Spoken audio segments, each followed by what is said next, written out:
Hello everyone, I'm Jarasar bringing you the battle report from day 5 of the OGN APEX Season 2. In Group A today we have MVP Infinity and Meta Athena facing off, who are the newly promoted teams. And in Group B we have Luxury Watch Blue taking on Lunatic-Hai. They were both in the quarterfinals in Season 1 and they both won their opening matches in Season 2, so it'll be interesting to see how they get on. Let's see how they did. Our first match started on Ilios, where MVP Infinity started quietly, yielding the first capture and narrowly avoiding getting shut out on Ruins. EasyBro was the one who finally made an impact with a Nano Blade, killing 2 in the backline and surviving an Earth Shatter to go on killing and getting MVP Infinity on the scoreboard. In spite of MVP's continued hold thanks to OneFact's triple pulse bomb comboing with WhyNot's Graviton, they eventually lost control, which is all Meta Athena needed to close out Ruins after starting so strongly.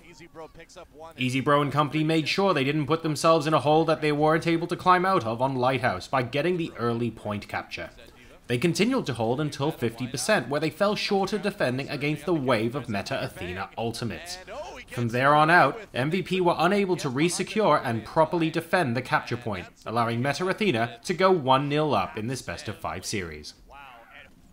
MVP Infinity then broke out one of the old cheeky surprise strategies on Numbani offense. They attempted to rush high ground with a surprise Bastion, protected by a Reinhardt shield and pocket healing. But it fell flat, not even getting 1 kill, and although highly entertaining, it only served to charge the ultimates of Meta Athena. Their big break came in the form of Sylph's Resurrect. After losing players to Hoon's Graviton, Sylph was able to rebalance the odds and even put MVP back in the man advantage, taking point A with OneFact's Tac Visor clearing the way. After a defensive collapse on the city streets phase, Meta Athena stabilized just in time at the end of the 3rd point and managed to win a war of Gravitons to hold MVP to just 2 points and an empty time bank. Meta Athena's offense turned out to be a bit more lackluster than their defense. Unable to make any headway or progress at all, they faced being shut out and attempted one last push in the closing moments of the map. MVP were ready for them and easily cleaned them off the point, with EasyBro's Tac Visor and good use of D.Va's defensive matrix shutting down the offensive power of Meta Athena and evening up the score 1-1. We then move on to Hanamura, where MVP's defense used Undine on Torbjorn and OneFact on Mei, which created quite the headache for Athena.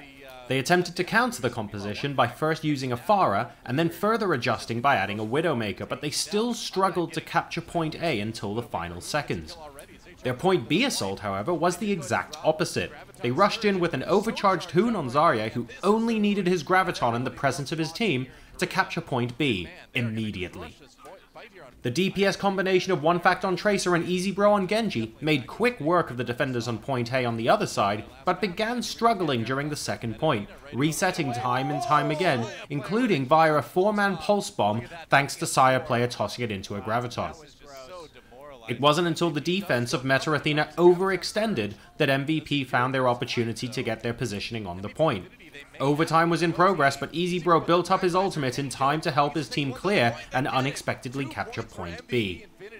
Meta Athena then went back on the offense with their remaining time bank, benefiting massively from an incredible solo performance by Hoon on Zarya.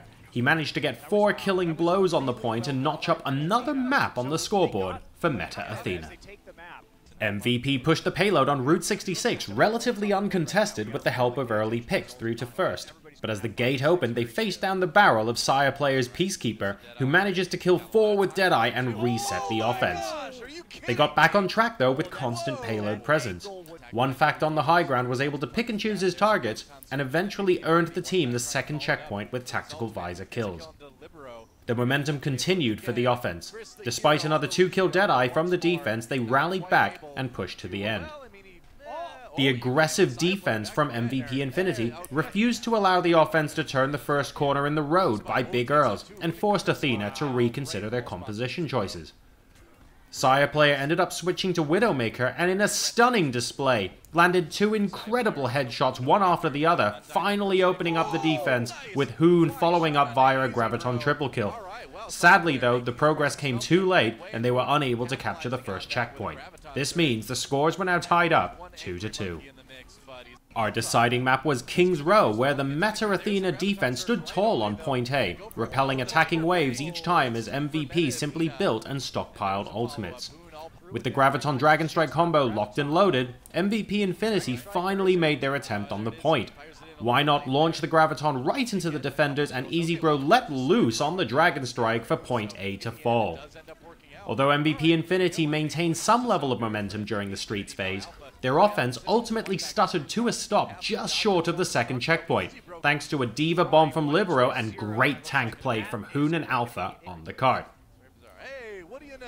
Meta Athena started their own offensive half using a triple sniper offense. The picks were provided in the end by Libero on Hanzo, allowing the team to take position on the point and get the cart moving. Libero continued to be the killing force for the offense during the Streets phase, taking full advantage of Graviton enemies with a Dragon Strike of his own that killed 4 members of MVP Infinity, and then an insane flick kill on Soldier in the catwalk window. The full team wipe allowed Meta to push all the way up and to the goal, winning both the map and a great match by a scoreline of 3-2. Our second match began on Oasis. After capturing the point first, Luxury Watch Blue looked to lock out Lunatic-Hai from making any real progress on the point. Flower provided massive killing power as Pharah, allowing LW Blue to be the first to put a point up on the board, even after losing control for a short duration.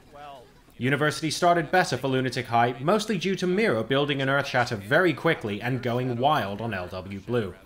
He was able to charge and swing for multiple kills and give Lunatic-Hai a healthy lead.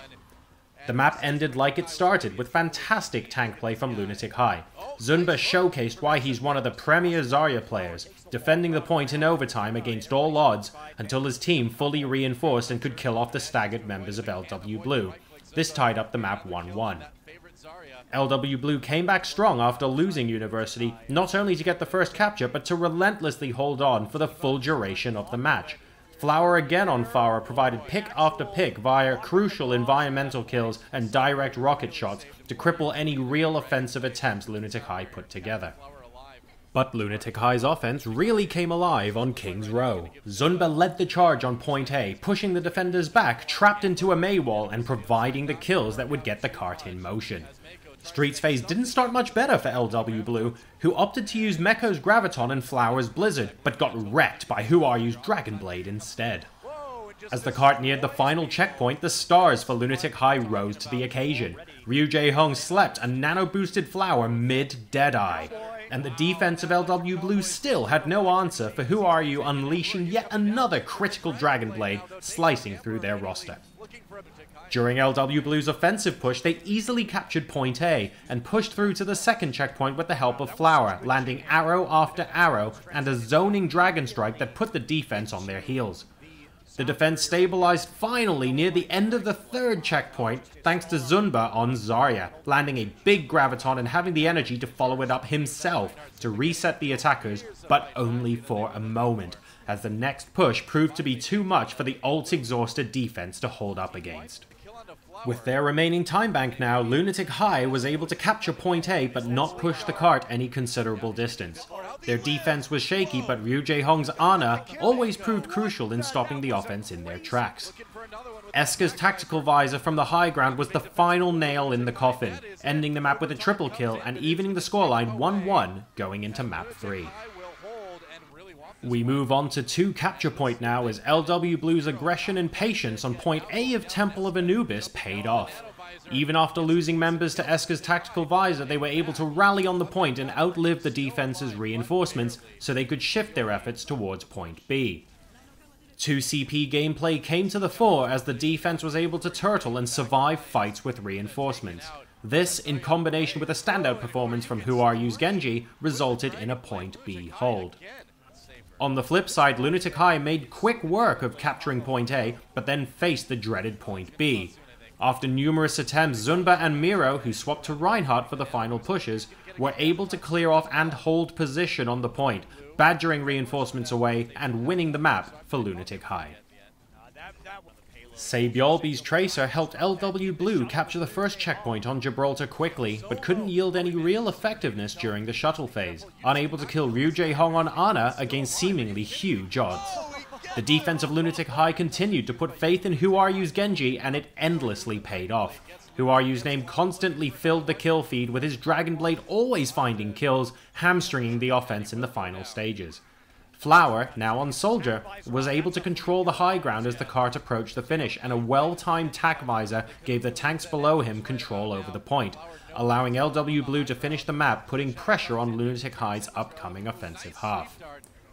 The defense of LW Blue continued to struggle to find an answer to shut down WhoRU on Genji. Even without Dragon Blade, he secured kills in the first checkpoint, and in the shuttle phase the amount of damage he poured into the defenders kept the momentum going. He is set up during the final moments of the third phase by yet another graviton from Zunba. There were no issues cleaving through the defenders and putting his name up on the kill feed yet again, facilitating the third point for Lunatic-Hai. LW Blue only had 1 minute to push the cart during the second round. They unfortunately gave up an early pick thanks to Miro jet jumping into Saebyeolbe's Tracer. WhoRU followed up with kills of his own, and the cart stopped in its tracks at the server room entrance. The offensive push began and ended in the blink of an eye as RyuJeHong on Ana got a kill pick on Soldier, then another kill on Roadhog, allowing WhoRU to dive into the point and slay. In just moments, the defense collapsed, yielding not only the goal marker, but the map and match. Final scoreline, 3-1, Lunatic-Hai. So there you have it, 2 great matches and 9 maps today in the OGN Overwatch APEX. To watch the next video, click here, and don't forget to subscribe to the channel by clicking here. Thanks for your likes and comments on the video in the meantime, and I'll see you in the next one. Take care.